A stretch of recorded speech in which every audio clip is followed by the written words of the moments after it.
The Boss RDD-10 digital delay, I guess from the mid-80s. You can get these pretty cheap on eBay, somewhere in and around 100 quid. Is it worth picking one up in 2021 or whenever you're watching this? I would say yes and no, depending on the form factor and whether it suits your needs. So the couple of cool points you get with this delay, you've got modulation, but not just an on-off switch. You know, there's a few delays out there that have modulation, but they tend to have an on-off, which is basically just full-on modulation. And when you have a longer delay time, it sends your chords horribly out of tune, or it's just off. With this, you've got the constant tweakability. You can also alter the depth, although I keep that pretty much off on this unit. You've got a tone knob. I wish more delays had a tone knob. The ability to control how bright or dark the delay is can get it right out of your way. I tried the carbon copy, and at the time I thought that was too dark. But having a tone knob on a delay makes perfect sense to me. On the back panel, you've got a pad switch, which basically allows you to attenuate the input gain. If you're using a pedal and you've got maybe a series loop on your amp and you're hitting the front end of the amp with a drive pedal, or you're turning your input gain up a long way, you can distort the front end of your delay pedal, which sounds horrible, so digital clipping. Having a pad switch on this delay obviously can solve that issue. The other thing it's got is a dry defeat or a delay-only output. Now, some modern delays offer this, but they tend to be a little bit more expensive. The cheap pedal ones tend to just have one in, one out. This has a delay-only output and a delay mix. Well, this is useful if you want to try running some kind of inexpensive wet-dry rig. When you're running a wet-dry rig, obviously the clean amp only wants the effect. If you have the original signal present as well, you'll have a little clean plinky signal simultaneous with your original distorted lead sound. And you know, some guys do that, but I always find that kind of distracting to have a distorted sound and a clean sound running simultaneous. So you obviously need a delay-only output for that, and you can do that with this unit. The negatives are obviously the form factor.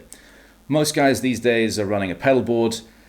This doesn't really fit in a pedal board, so you're going to have it on top of the amp. When you do that, you're going to need a second power source.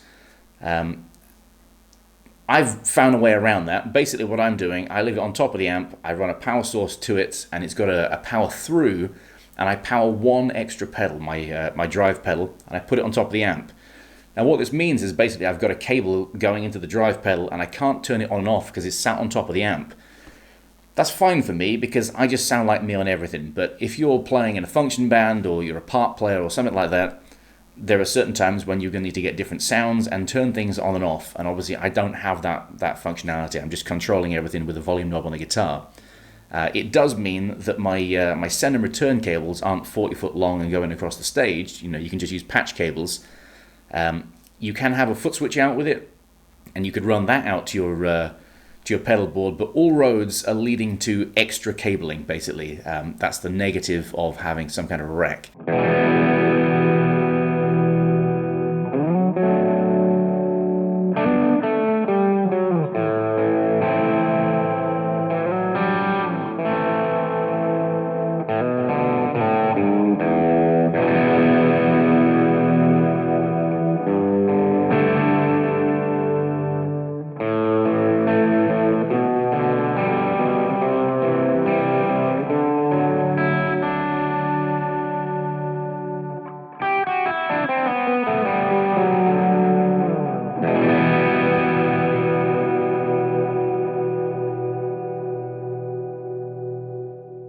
I actually use this delay for every single video I make.